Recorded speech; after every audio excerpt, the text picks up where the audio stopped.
So, Mozart lived for 35 years.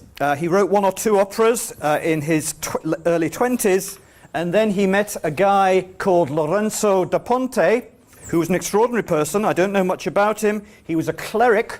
He was a Catholic cleric from Venice, working in the court opera in Vienna, where Mozart was commissioned to write operas for the Emperor of Austria, Franz Joseph. And I'm sure some of you will know that person if you've seen the film Salieri, about the life of Mozart and Salieri. In many ways, it was an extraordinary collaboration. I don't think Mozart was particularly religious at all. As I say, Da Ponte was a devout Catholic.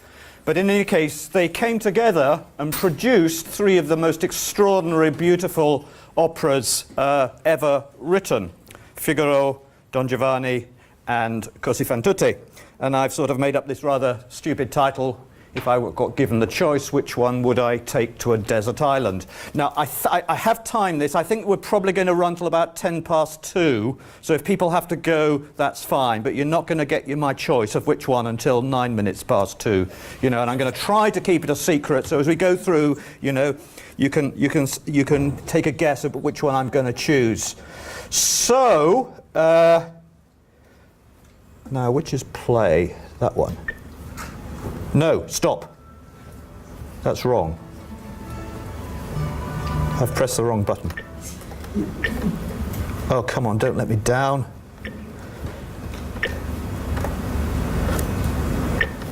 Right. Oh, shoot. Okay. So, if you were going to a performance of Don Giovanni, this is what you'd hear from the orchestra. It's the overture.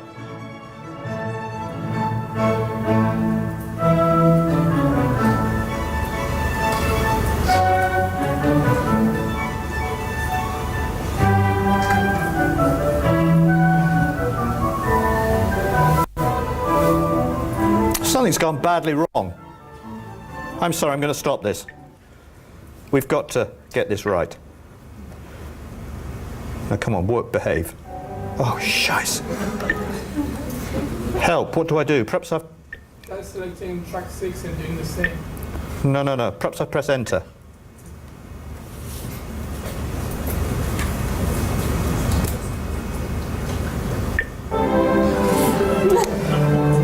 Okay.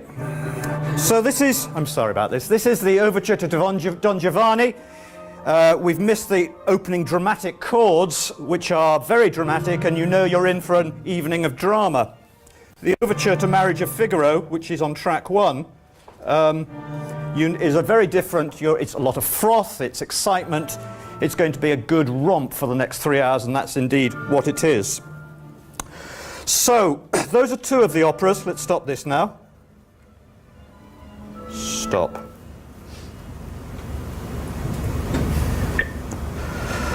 Okay, so Figaro is the third opera that I'll talk about. That is basically takes place in a 24-hour period over the period when Susanna and Figaro get married.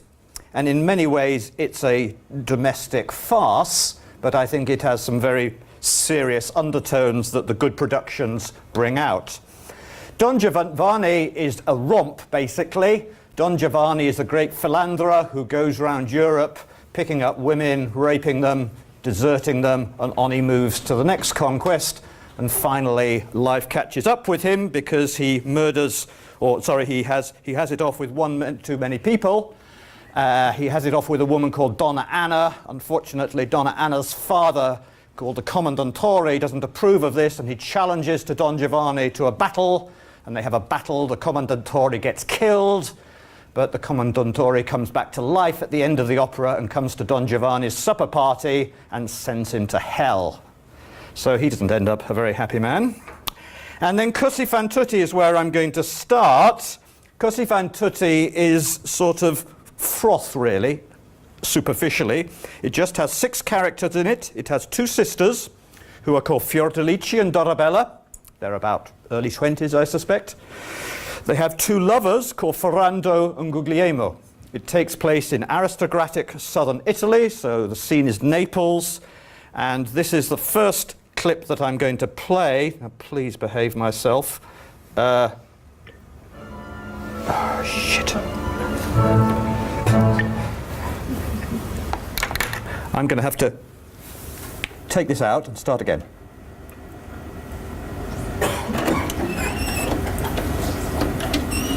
I checked this at 8:30 this morning. Awful.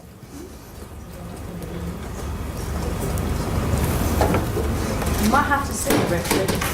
Well, I'll have a go, but I can't sing two people together, Melanie. You need a volunteer. Right, that's Don Giovanni's opening. You know, it's very dramatic stuff. And those are the pieces that come when the Commendatore comes to supper, the statue of the Commendatore at the end of the opera.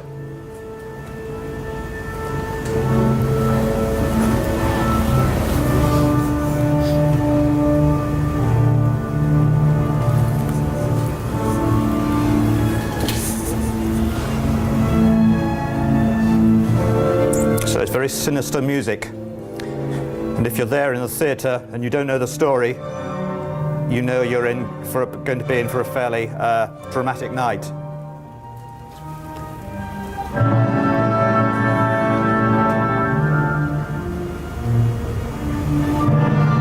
Okay, so let's stop that. That's what I meant to play. I won't try to play the opening of Figaro. So as I say, this is Cosi fan tutte.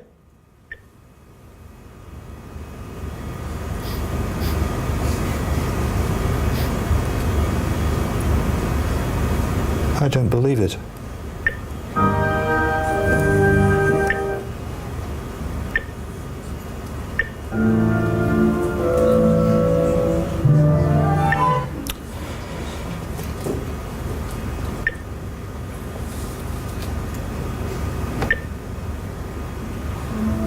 This is it. So this is these two sisters looking out over the bay, sunny Naples, saying, "Isn't life hunky-dory? I'm truly in love. What could possibly go wrong?" And we'll see what goes wrong.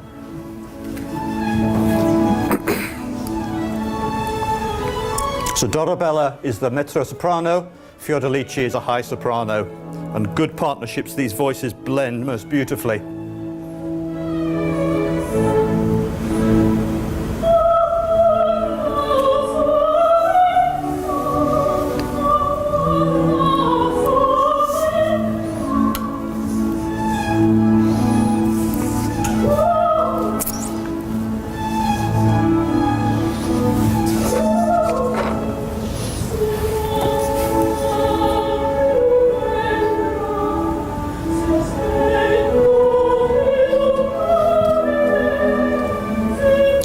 It's all in Italian, of course, but you don't need to worry too much about the words.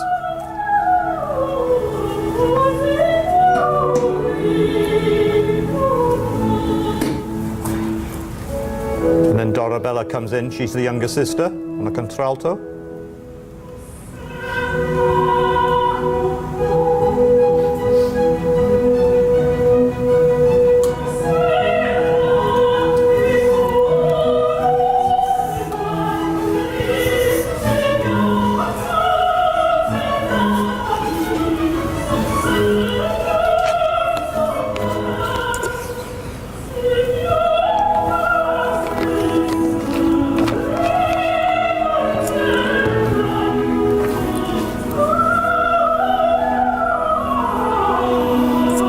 These two guys here.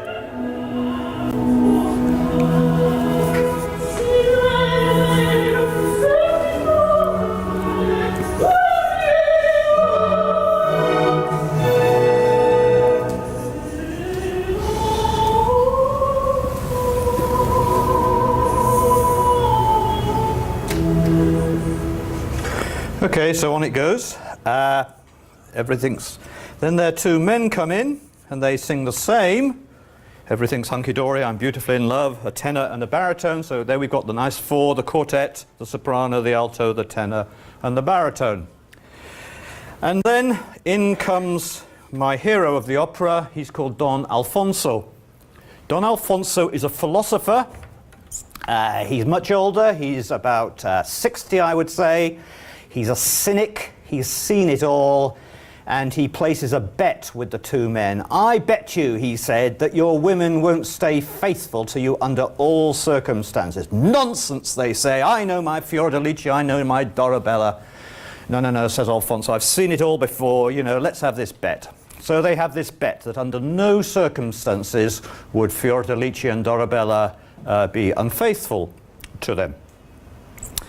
So the die is cast. The four lovers all come together and they sing of their happiness, and then the stage is set for the charade that's going to take place in this opera, because Alfonso comes in and says, "Oh no, it's disaster! You've got to go to war, Ferrando and Guglielmo. You've got to go off and fight the well, let's say the Greeks. I don't know, somebody on another sea somewhere." So off they go. They have to go away and they sing a wonderful quintet to say goodbye to each other, full of pathos and tear-jerking tears and all the rest of it. So then Dorabella and Fiordalice are left alone. And of course, you can imagine what happens. Within 5 minutes, in come two disguised Albanians, Albanian peasants, I suppose we would call them. You know, according to how the production is done, they're dressed up as absolute clowns. Here they are in this production here, dressed up with white plumes on them. And of course they make advances to the two women, and big surprise, they make advances to the wrong women. And are the two women going to stand firm and be faithful, or are they going to succumb to all these advances? Well, Dorabella's the younger one. She's a flirt, basically. You know, she's game for anything. So, you know, she succumbs really pretty quickly. Fiordalice is the elder sister. She is made of sterner stuff. And she sings this fantastic show-stopping aria called Comiscoglio. And I'm not an Italian speaker, but the translation is something like, I am as firm as a rock. You know, I will stand like the rock of Gibraltar. Nothing will sway me at all. Now, I do hope this is going to work.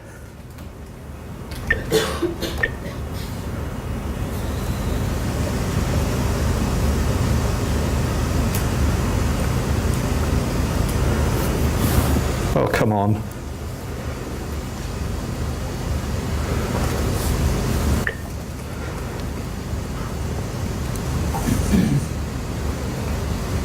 Technology.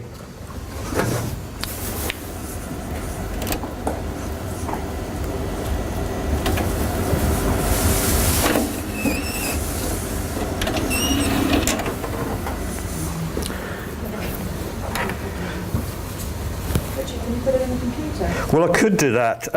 I can't get it coming out so loud, though. And you know, let's just see what happens now. Oh, shut up. Don't want you.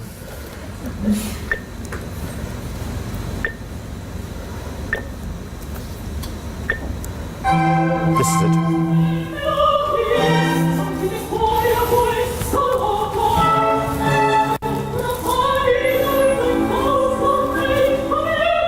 So she has the stage to herself. Covent Garden, 3,000 people are out there. They should be quaking in their boots, because this is a woman standing firm against all the pressures that are being put on her.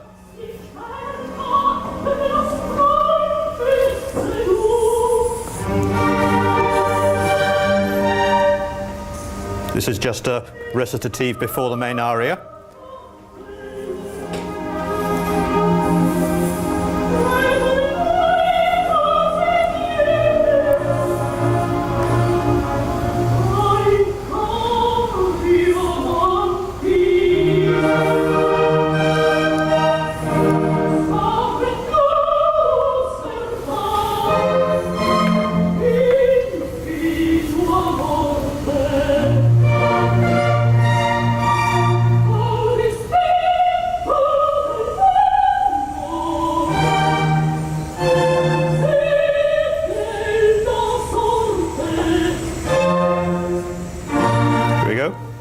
Listen to the huge leaps in the voice. They're quite stupendous.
C for those of you who are singers.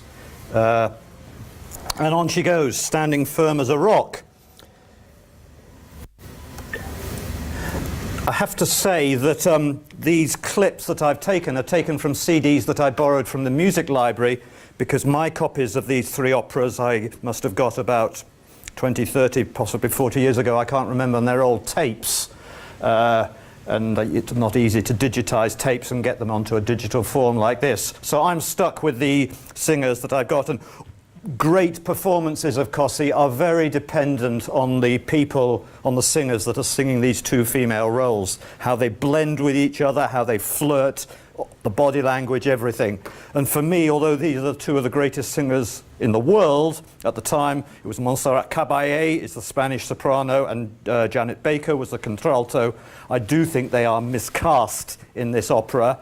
That is beautiful singing by Caballé, but it doesn't sort of shiver your timbers in the way that a really good Fiordalici should do. You know, you should be absolutely quaking in your boots. And some of the Schwarzkopf recordings that I have got, Elizabeth Schwarzkopf, do just that. Is Helen here? Yes, she is. It's a bit like, you know, Mrs. Vahi sending out an email to staff. Your exam questions are late. Give them in immediately. You know, we would all quake and stop what we were doing and do it immediately. You know, Comiscoliu should have that effect on you. And for me, that performance does not. But that's criticizing at a very high level, and a lot of people will disagree with that. Well, that's Fiordalici in the first act. You can guess what happens, of course. You know, she does capitulate to the wrong man, the wrong Albanian.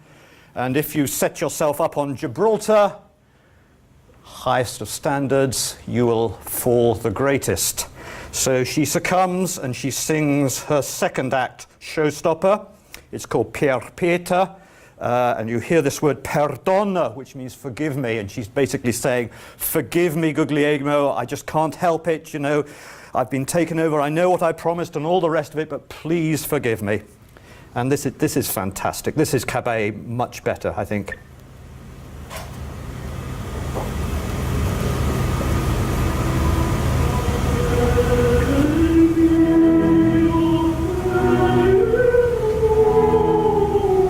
Perdona.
I find that beautiful singing, beautiful piece of music.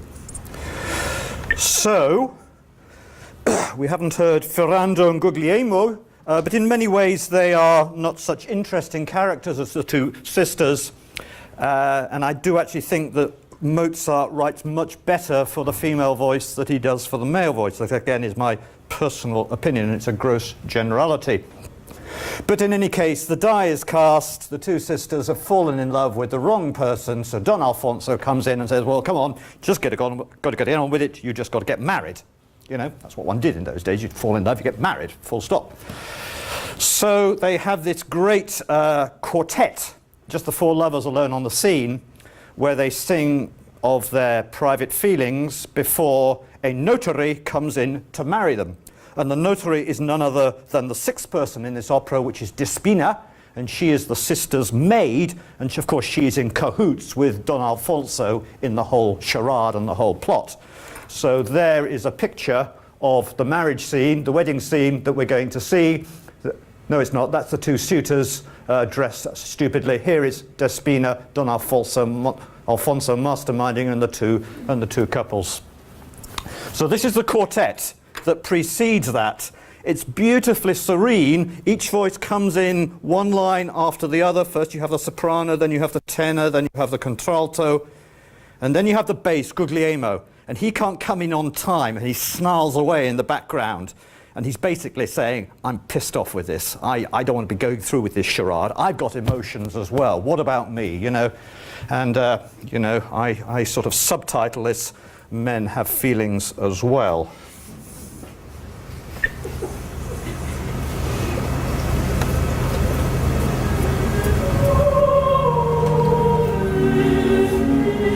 So that's Fiordalici.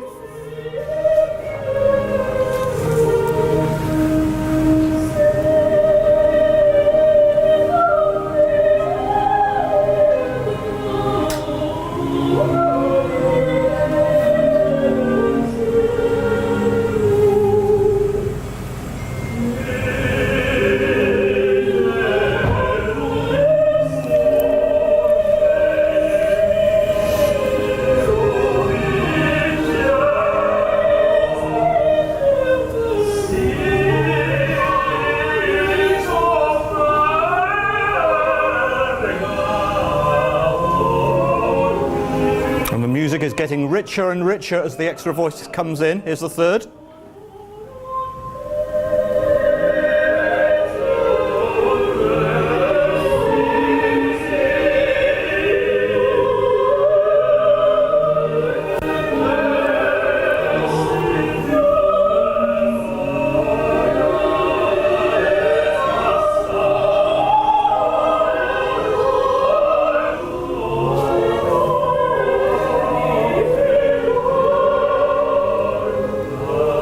Here's Guglielmo.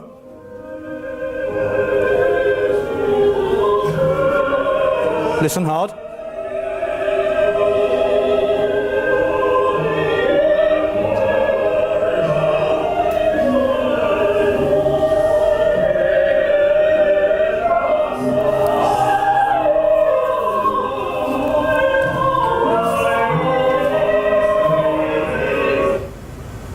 Sorry, something went wrong in the recording there.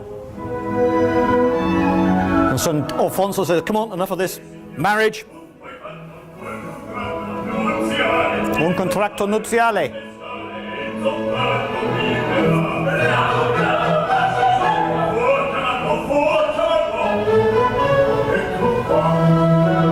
Here's Despina.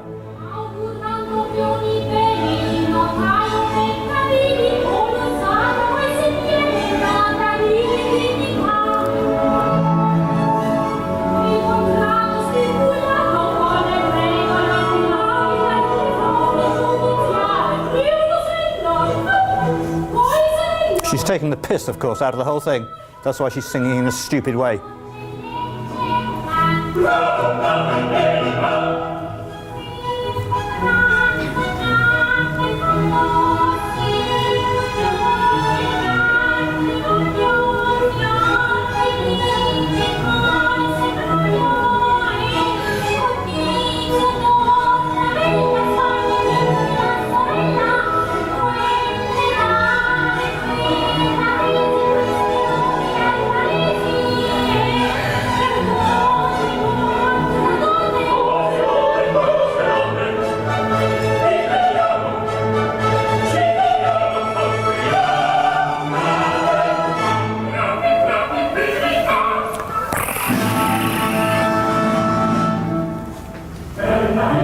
Disaster. The drums have rolled. The soldiers are coming back from war. Help, we've just signed the marriage contracts. Disaster. The two men flee out, do a quick change, and within 2 minutes they're back in again as the original Guglielmo and Ferrando. And they discover the two sisters very distraught, of course. And then they, of course, find a bit of paper that's magically dropped onto the floor in front of them. And, of course, it's the marriage contracts. What's all this? Marriage. Fiordelici, who have you got married to? Ah, blah, disaster, whoa, whoa, whoa. You know, and then Don Alfonso, who's masterminding the whole thing, says, well, don't worry about it. It was all my little joke, you know, but you guys, you've lost your bet, you know. Pay up, please. And then he sings this very famous line, Cosi fan tutte. And there are many different ways of translating that. You know, if you're, you know, you can say, oh, women are always like that. I don't regard it like that at all. I would be lynched if I said that. But, you know, perhaps a better way of interpreting those three words, Simon, you haven't fallen asleep, have you? You're getting to the good part here. Perhaps a better way to translate that, well, life's like that, life goes on, don't worry about it, these things happen, you know, the world goes full circle, you'll survive, you know. But will they survive? What will happen at the end of the opera? That's the great unknown about Cosi fan tutte.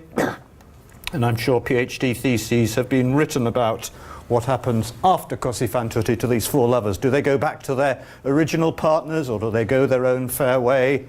I don't know. So that's a foretaste of Cosi fan tutte, and I'm running 10 minutes late already. So on we move to Don Giovanni. Now Don Giovanni is a much more direct opera. There's not much subtlety in Don Giovanni. And whereas the two sisters are the crucial people in Cosi, in Don Giovanni there's no doubt the two central people are the Don himself and his servant. His servant is called Leporello. Now, Leporello is the ultimate sycophant, greasy, slimy person, but you've got to love him, really. I mean, he's got a heart of gold. I mean, you know, he's been dragged off the street by the Don, said, follow me, be my servant, do everything that I say, you know, and I will give you a good life. So he says, oh, yes, sir, very good, sir. So he does just that. And so the Don moves throughout Europe, falling in love with women, if you call it that, having sex with them, moving on to the next one, on he goes. Except that every now and then he meets a feisty woman. And the feisty woman in this opera is Donna Elvira. And Donna Elvira is made of stern stuff, and she does the unthinkable. She actually follows the Don. She goes to find him, to waylay him and say, you've been a naughty man, you shouldn't do this sort of thing, you know, you shouldn't behave like this. So she catches up with him in Spain. No, that's the wrong one.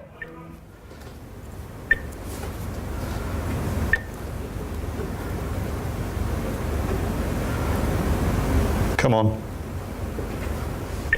Doesn't. Oh, scheiße.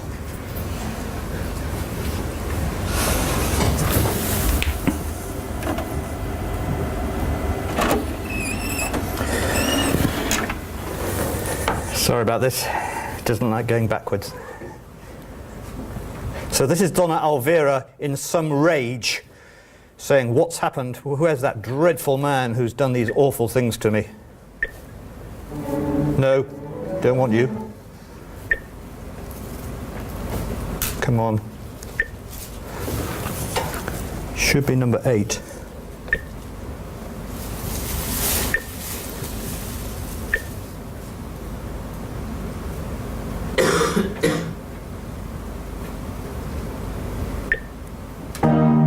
This is it. It's her first thing on stage. It's a very difficult thing to sing when your voice is cold, but she has to come in and deliver this.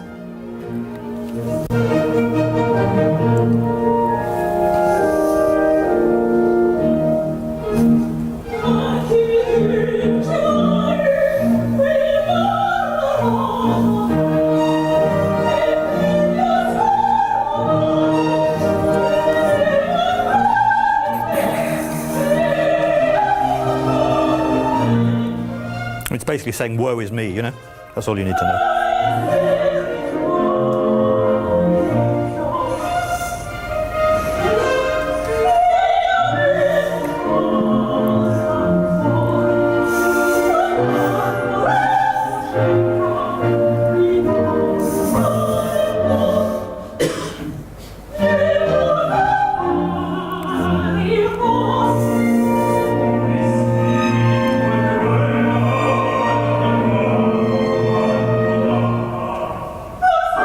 that's the Don and Leporello in the background saying, poor woman, she's been badly treated. Who would do that to her? Poverina.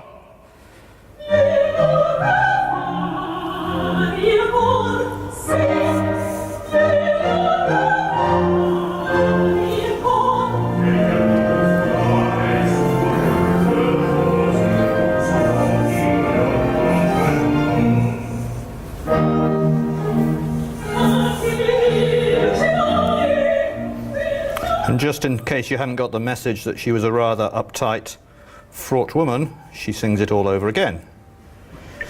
Well, then, of course, you know, Don, Giovanni and Leporello come onto the stage. Oh, Donna Elvira, this is disastrous. Leporello, sort this out. This is the Don speaking.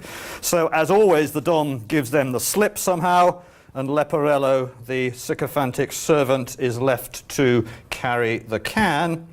So he produces this aria. It's called the catalogue aria.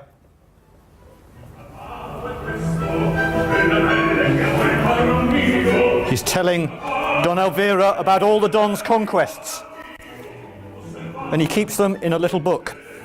He has a list of them all.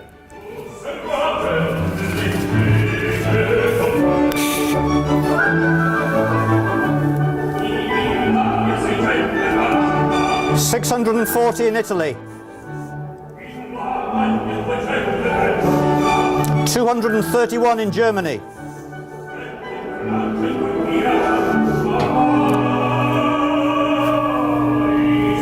but in Spain,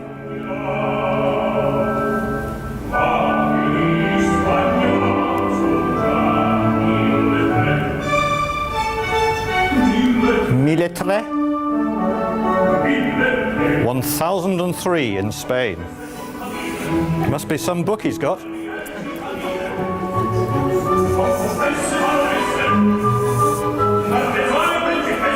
And Elvira has to stand there and take this all. You know, I'd have just stormed off. But, you know, this is opera. She stays to hear it all.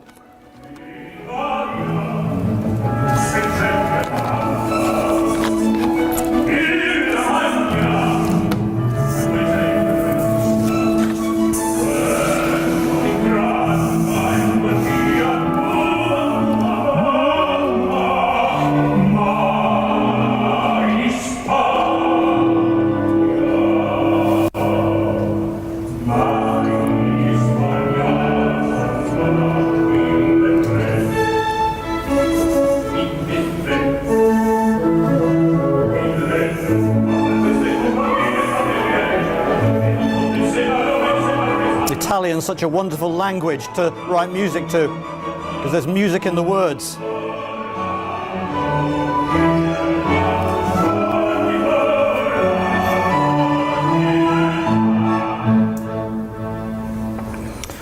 So Don Elvira storms off in a huff, and they go and see what Don Giovanni is up to. And of course, Don Giovanni has smelt a new woman. He's got a fantastically sensitive nose, and there's this wonderful scene. Barello, what's that? It's another woman. And they've come across this peasant scene where there is a young couple frolicking around. They're called Zellina and Mazzetto. And Mazzetto's a sort of peasant kid, really. You know, he's a bit stupid. He doesn't realise what's going on until it's too late. Zellina is about 16 or 17 and just naive. And she is easily led astray by the Don. And this is the Don Giovanni leading Zellina on. Laci darem da mano. Give me your hand, my dear, or words to that effect. So this is a duet. Oh, come on.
me?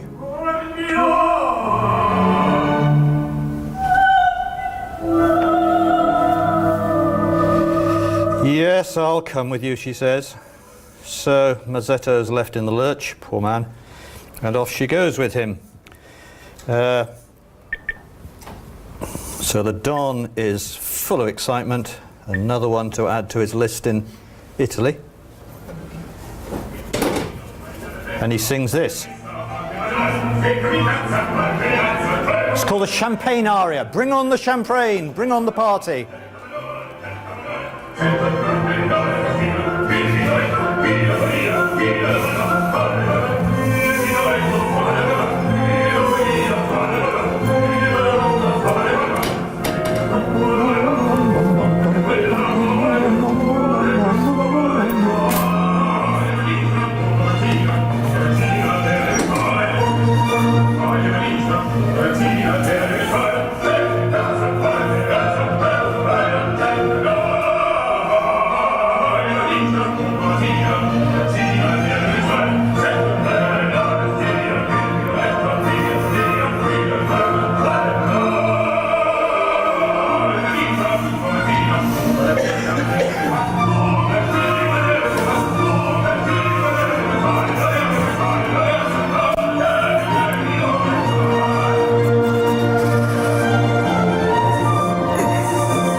Fantastic. That's what I would call a man heavily high on testosterone. I mean, he's just brimming with excitement, with sexual lust, with everything, champagne, drugs. He wants the lot. It's the most exhilarating aria that there is. It's knackering to sing. It only lasts 1:20. I did once try to sing that about 30 years ago in an audition for a choir. I pretty well collapsed on the floor, and I never vowed to sing it again. It's sung beautifully in that recording, I think. So, the next scene takes place.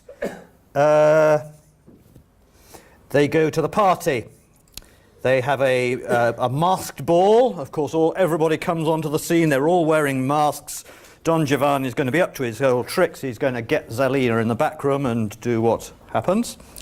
And Mazzetto will have to be waylaid, and so poor old Leporello gets that job to do that. You really need to see this on stage to see all the comings and goings to really appreciate this. I think this is going to work.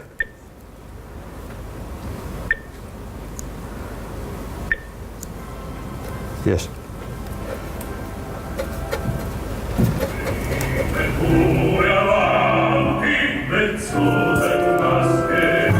So it's a masked ball in the house of somewhere, doesn't really matter.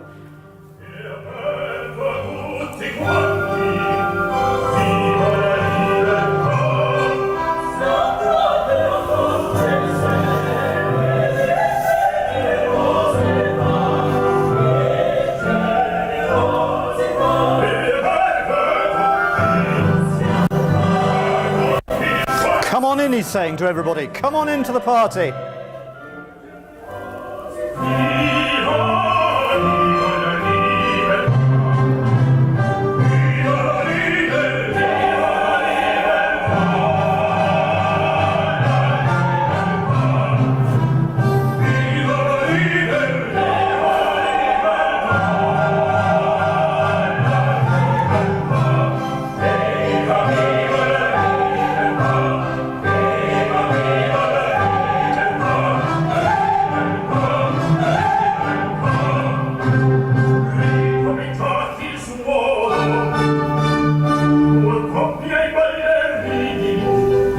So a dance takes place on one side of the stage, where everybody's twirling around and waltzing and all this sort of thing, and Don Giovanni is up to his old tricks on the other side of the stage, and Leporello is trying to keep the two sides apart. And you can see in the music, you can hear in the music the tension building.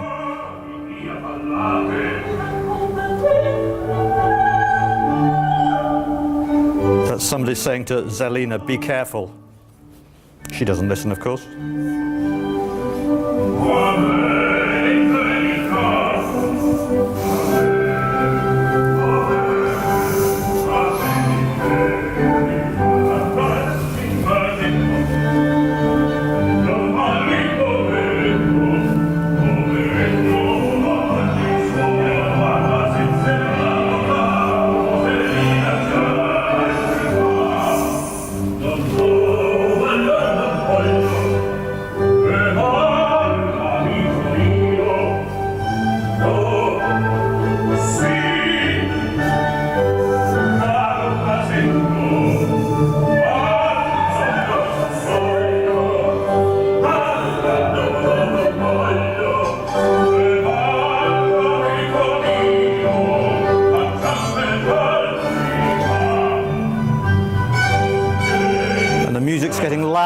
louder and more tense. It gets faster. That's Zerlina. She's realizing something's going on.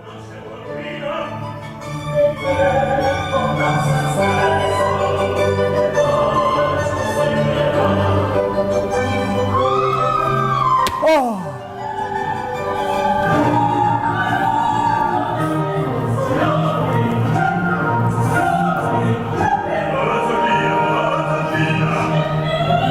Help me!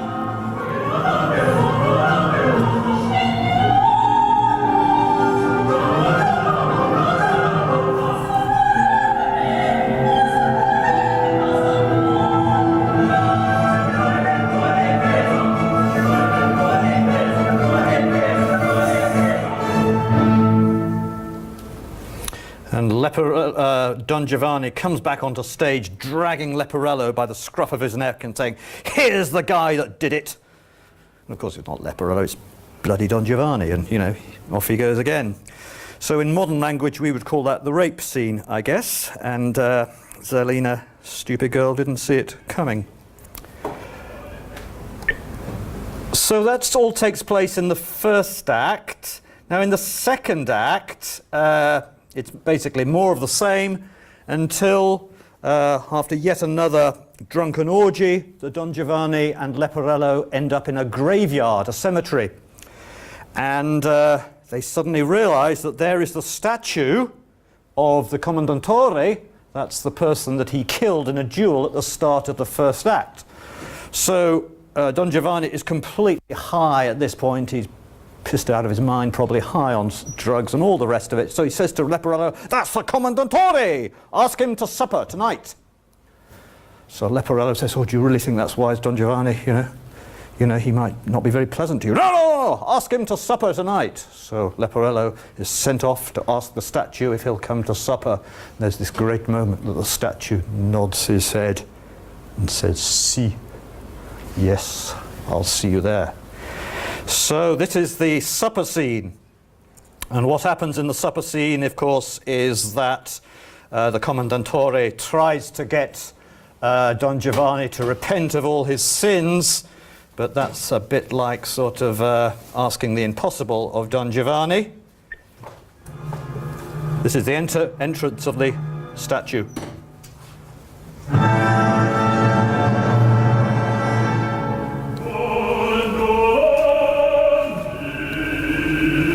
This is one way of producing it.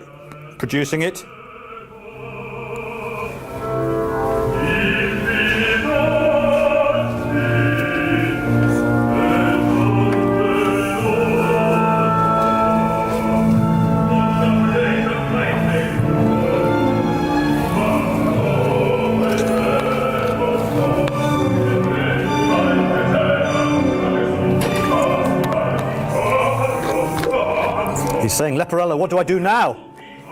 Leporello's hiding under the table, saying, "Nothing to do with me, boss. You got yourself into this."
Basically saying, "Go to hell." And the Commendatore says, "That's where you're going, matey."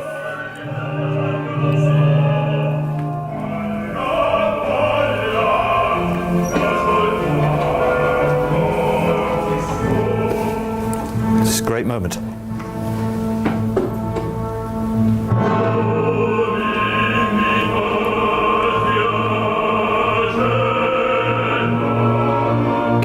hand, he says the statue.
This is it.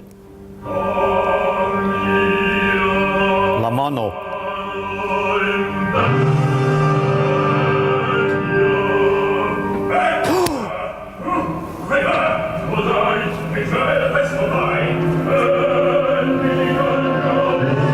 It's cold, the hand. He can't escape.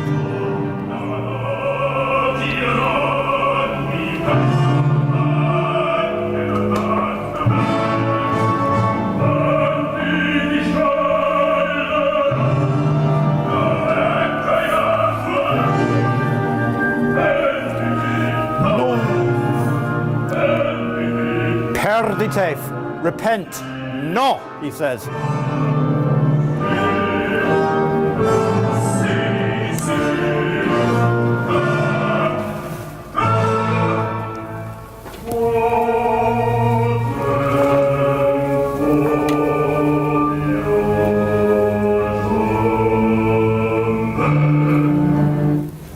And down to hell he goes, pulled by the Commendatore. And there's a sort of naive way of interpreting that opera, I think, which is that, you know, good will always prevail over evil. But I think that's really a little bit banal. It's a great opera. There are lots of characters I have not had time to tell you about. And as I say, in my opinion, a really great performance depends upon the characters and how they're played of Don Giovanni and Leporello. But ultimately, it's an opera to go and see rather than to listen to, I think, because you've just got to see the interplay between these two characters to really appreciate what's going on. Now, I'm sorry, it's 5 to 2. I might be another 20 minutes or so. Is that going to be okay? Yeah, it's good stuff, this. So the third opera is The Marriage of Figaro, which is the first one that was written of these three. And The Marriage of Figaro is in many ways the most subtlest of the operas, because on the surface you can just interpret it as a domestic farce. There is the Count and the Countess Almaviva. They are aristocrats. They live in Spain. The Count's valet is called Figaro. The Countess's chambermaid is called Susanna. Nice little foursome. Stop there. The Count and the Countess have been married 2 years or something like that. But the Count is basically what we would in modern language call a dirty old man. He's not a sort of really wicked man like Don Giovanni, but he's pretty testosterone charged as well. And any skirt that comes anywhere near him, especially if she's 20 years younger than him, is fair game as far as he's concerned. And if there is one word, subtext, underlying the whole of the opera, it is that magic word beginning with S and ending in X. It's sex. And the reason I say this is that in those times, and this was before the French Revolution, 10 years before the French Revolution, if servants got married in the employment of aristocrats in a castle or whatever it was, the absolute right was that the master of the house, the count in this case, would have the first night with the girl that was getting married. And of course, in the 1780s, the first night meant the first night for the young woman in question. And this had been going on for 200 or 300 years. The original play that was written about this was written by a French person called Beaumarchais. It was immediately banned in France by the king at the time as being absolutely subversive. You know, this person would now be locked up in the Tower of London or the equivalent of that. And in many ways it was amazing that the Ponte and Mozart produced this opera, and it got performed and was actually welcomed and cheered on in Vienna, which was a very aristocratic city at the time. And essentially what Figaro and Susanna are trying to do is overturn social convention of the time. And the whole opera is basically about the interplay between these four characters. The Count is just out for anything he can get. The Countess is probably about 21, been married 2 or 3 years, bored out of her mind by living with the Count. Susanna is a little very manipulative sort of person who will get the best out of the situation she can for herself. She will always put herself first. And Figaro is the sort of slightly buffoon type person who sort of will go along with Susanna. It's quite clear that when Susanna and Figaro are married at the end of the opera, it's quite clear that Susanna will wear the trousers in that relationship. So I've got about 6 clips here. This is the very opening clip.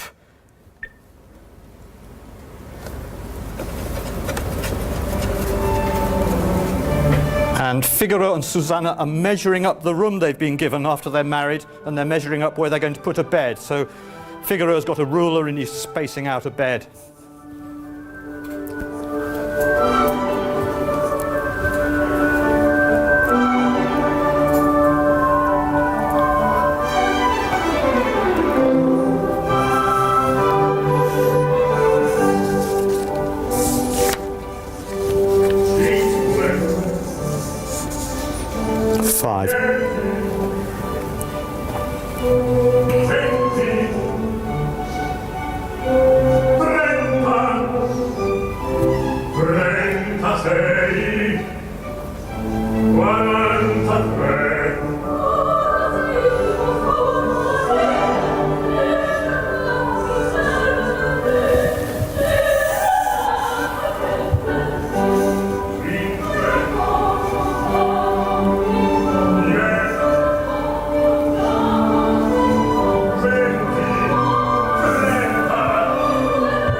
So that's Figaro and Susanna.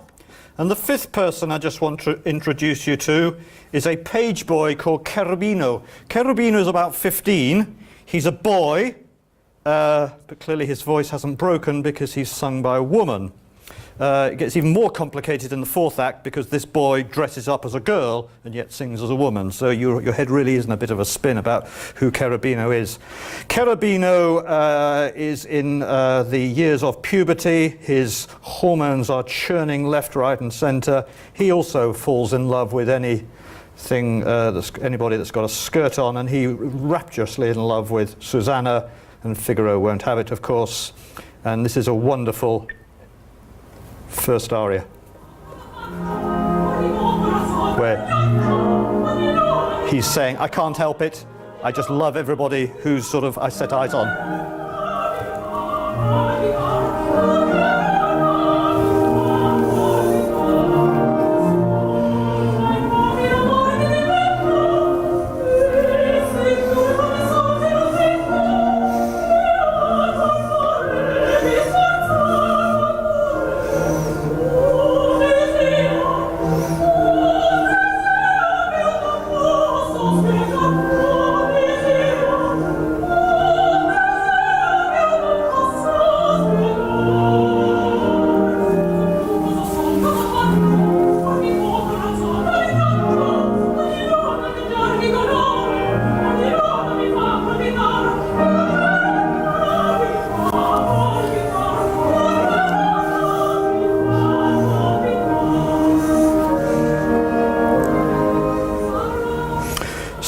Cherubino. I think that's beautifully sung there. I think it's Elena Cotrubas, a Romanian soprano. You can feel the sort of pulsating in her voice, you know, of a young man who's sort of discovering life with a capital L, discovering women. I think it's a fantastic aria if sung well. So Figaro and Susanna have somehow got to get rid of Cherubino. They decide to send him off to the army. Now, as a good Quaker, I have great difficulty with this, but never mind. Cherubino has to be sent to the army, and so Figaro sends him to war with this Non più andrai. It's the showstopper of Figaro's first act, which again I've tried to sing many times and failed. He's taking the piss out of Cherubino, basically. He's dressing him up in army uniform and getting him to march up and down the stage, and then sends him off to war.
Get used to battle, get used to marching, get used to rifles, all this sort of stuff he's saying to Cherubino.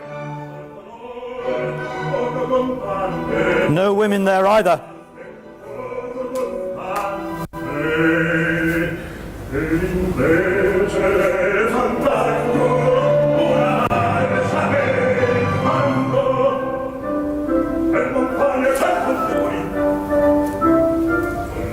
And of course it's all a charade just to keep the Count and the Countess believing that Cherubino's been got rid of. But of course in the second act Cherubino doesn't go off to the army. He comes back in, tries to flirt with Susanna. They're in the Countess's bedroom. They hear noise outside and says, "Oh, quick, disaster, disaster. We'll have to go and hide you." So Cherubino, there's this wonderful scene that just lasts about 1 minute, which I do love so much.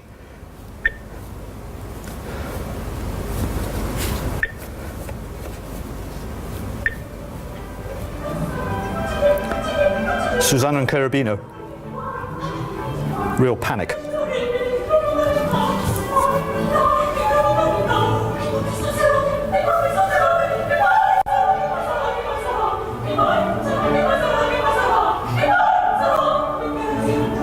Being caught in the Countess's bedroom would be a heinous sin.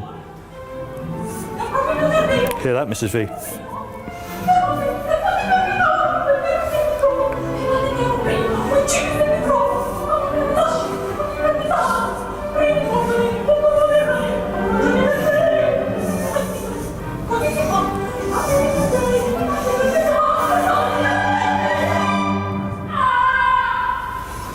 And Cherubino jumps out of the window and lands in Antonio the gardener's geraniums. And Antonio is not at all happy, and he comes in with his broken geranium pot plants 20 minutes later, but I haven't got time for that. Into this scene come the Count and the Countess, and the Count is beside himself with anger because he thinks he's been tricked by the Countess, as he has indeed. And the Countess said, "Oh, I'm sorry, but Cherubino's in that cupboard." And he says, "I'm going to get that boy out and murder him." but in fact Cherubino's jumped out into the geraniums and it's Susanna that's hidden in the cupboard. So there's this great moment where the door opens and out comes Susanna instead of Cherubino, and the Count is absolutely floored. Susanna, he sings, and then the Countess sings, Susanna. And then the two of them turn on the Count and wag their finger at him and say, you've been a naughty man, you've been accusing me of this, this, this and this, They really get their own back on the Count. So this is a great scene from the second act. Let's see if we can get this one running.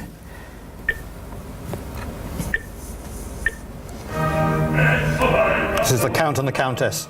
He's pretty stroppy.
Real rage in his voice. He's pumped up all right. She's saying, forgive him, he's only a kid.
Fantastic singing.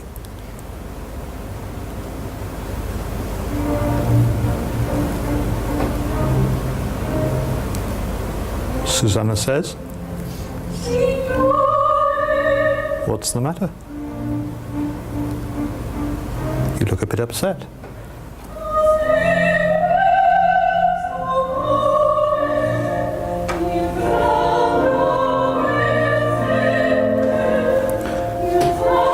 Count's thinking, how the heck am I going to get out of this? I've been made a complete fool of. And the Countess is thinking, how can I turn this to my advantage? And Susanna's manipulating the whole scene. You can hear it in her voice, a very manipulative voice. The intricacies of human relationships at their very best. So we come on to the third act. Susanna and Figaro do get married. There is a marriage scene. It all takes place in the castle. I can't remember who gives Susanna away. Perhaps the Countess gives her away. I don't think they've found the mother or the father. That sort of detail doesn't come into it. But then, quarter of an hour before the marriage, or half an hour before the marriage, Susanna and the Countess decide that they'll really sort this Count out tonight. So on the first night of Susanna's wedding, they're not going to let the Count go off with Susanna. They're going to sort him out in the garden. and they play a fantastically clever trick on him, which involves writing writing a letter to him, saying, "I'll meet you in the garden," basically, "love Susanna," except it's not going to be Susanna, it's going to be the Countess. So this is sometimes called the letter duet.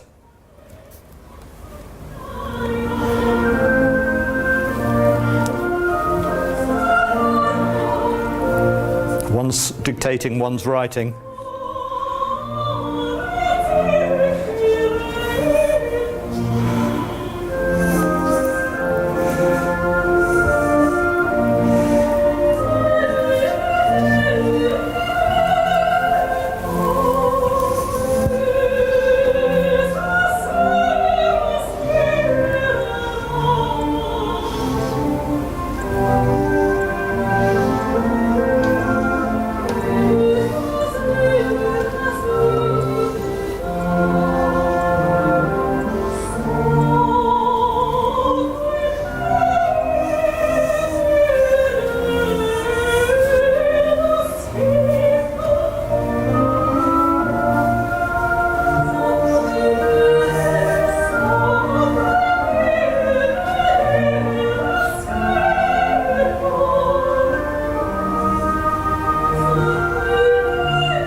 So that's the letter duet. The die is cast, and the last act of Figaro takes place in the garden that night by candlelight. And of course, as you can probably imagine, everybody dresses up as the wrong person. Cherubino, who's a boy, but played by a woman, dresses up as a woman because he's not going to miss out on this action. It's a bit like a sort of Brian Rix farce. Everybody dashes everywhere, you know. But basically, the plot of it, it's all masterminded by Susanna, and the idea is to bring the Count to his knees. And that's exactly what happens. He realizes into clip number 10 that he's made a complete fool of himself, and in front of the whole assembly of all the servants, he has to drop onto his knees and ask for forgiveness from the Countess. And I suppose in modern terminology she'd say, P-I-double-S off, I'm going to the divorce courts. But she didn't do that. She said, "Of course I forgive you, my darling. Everything will be fine after this." But we all know it won't be, because life's not like that. He'll be up to his old tricks again within a few months.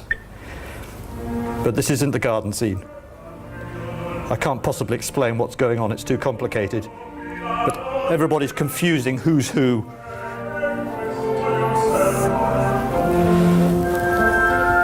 Basically, the Countess and Susanna have swapped clothes.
Figaro pretending to woo the Countess, but it's really Susanna dressed up in the Countess's clothes.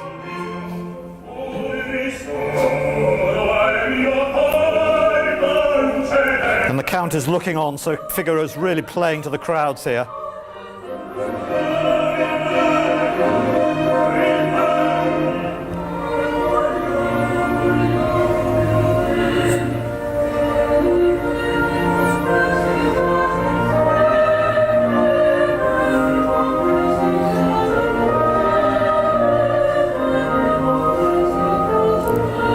Count storms in.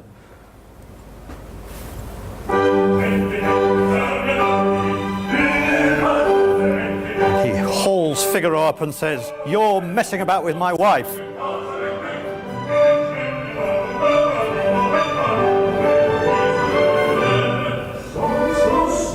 But it's not, it's Susanna he's messing about with because the Count's hidden behind a tree at the back of the stage.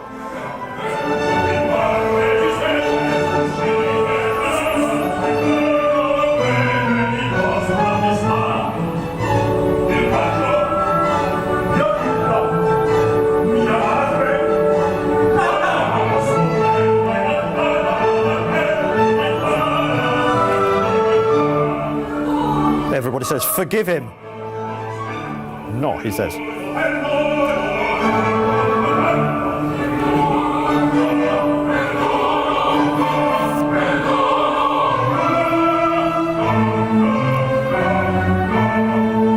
And the Countess comes forward. And he has to turn around. And his face has to show that he's completely blown it. And everybody says, what's going on? I thought that was somebody else, you know. And the Count has about 20 seconds to marshal his thoughts. How is he going to get out of this one? So he goes for forgiveness. He gets on his knees and begs mercy.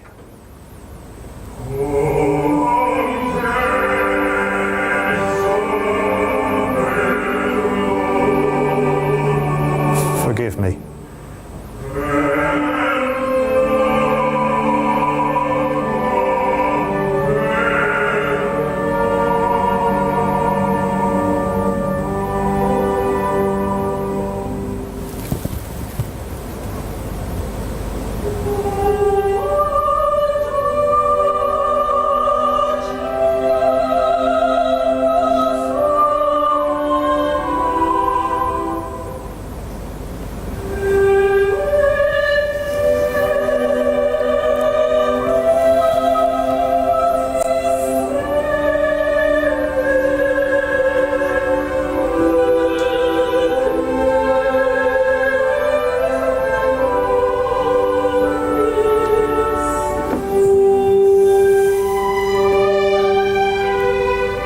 If that's done well, that's one of the most greatest moving scenes in all of opera that I know.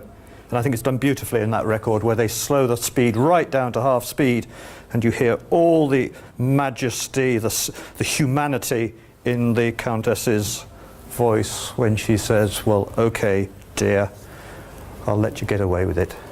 But they're naive, of course, because nobody will learn the lesson, or as Don Alfonso would say, Cosi fan tutte, it'll go on again, life will go, the same thing will happen in a year's time in whatever the next opera is.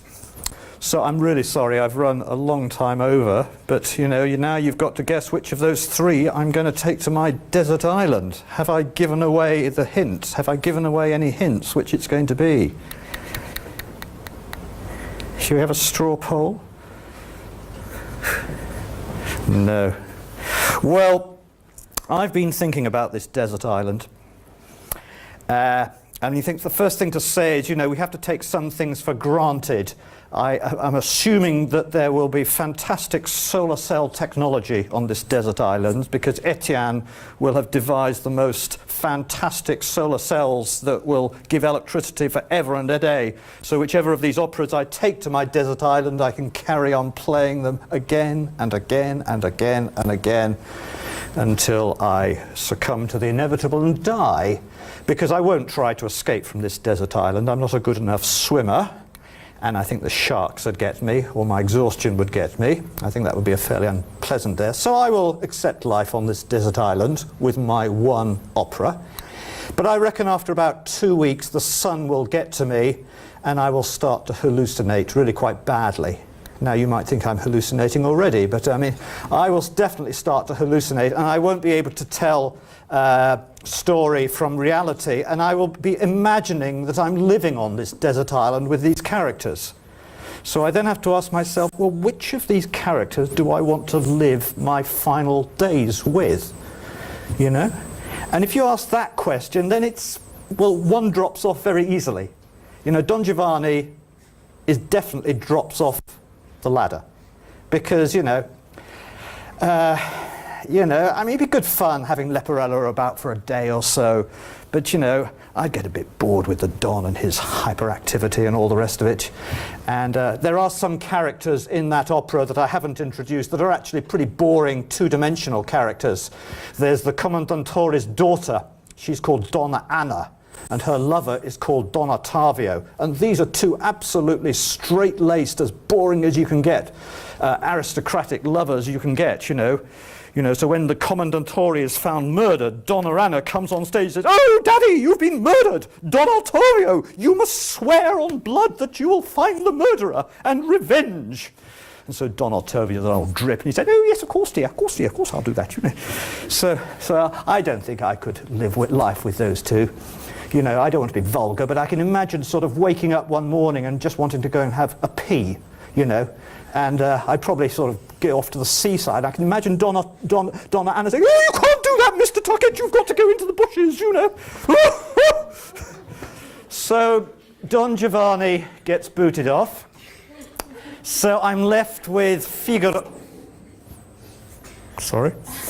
I'm left with Figaro and Cosi fan tutte. And that is very difficult. But ultimately, I think Figaro is an opera to see on stage. It's a very intricate opera. There's lots going on, people dressing up in the wrong clothes, writing letters to each other, dropping bits of paper at weddings, meet me in the garden at 9 o'clock tonight, pins getting dropped. There's a pin that I haven't mentioned at all. It's all very sort of busy. And would I really want to spend my last few days on this planet, you know, with all this business, despite the loveliness of the characters? And, you know, the Countess and Susanna, they're two bossy women at the end of the day, and would I really want to be bossed about by these two women for the last... I don't think I would. I think I really would like to be with these 6 characters from Cosi fan tutte, for all their human frailty, for all their weaknesses, for all their everything.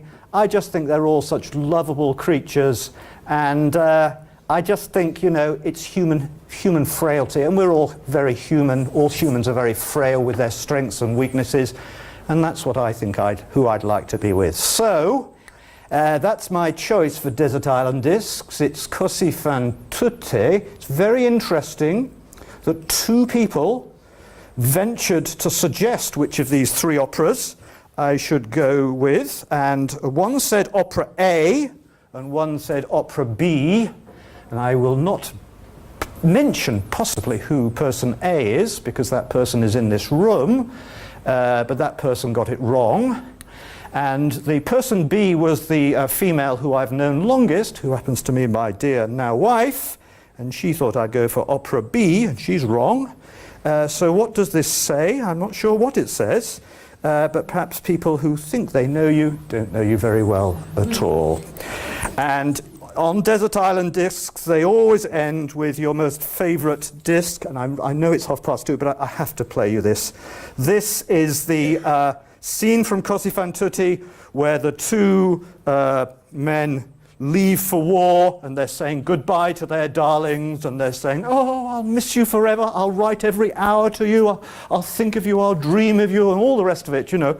And Don Alfonso's on the side, pissing himself with laughter, trying to keep a straight face as they say goodbye to each other. I've jokingly said I want this played at my funeral, addio, but mind you, I have said that I want many pieces played at my funeral, so if you come to this desert island for my funeral, and the solar cells hold out, you know, expect a long funeral, because I reckon I've said I want about 10 hours worth of music at my funeral. So let's see if this works. This is just divine.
Don Alfonso.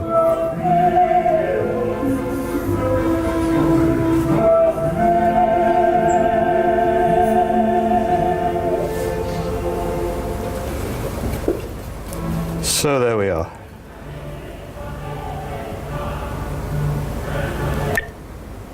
Thank you very much for staying and letting me indulge my personal fantasies with three of the greatest operas that I think have ever been written.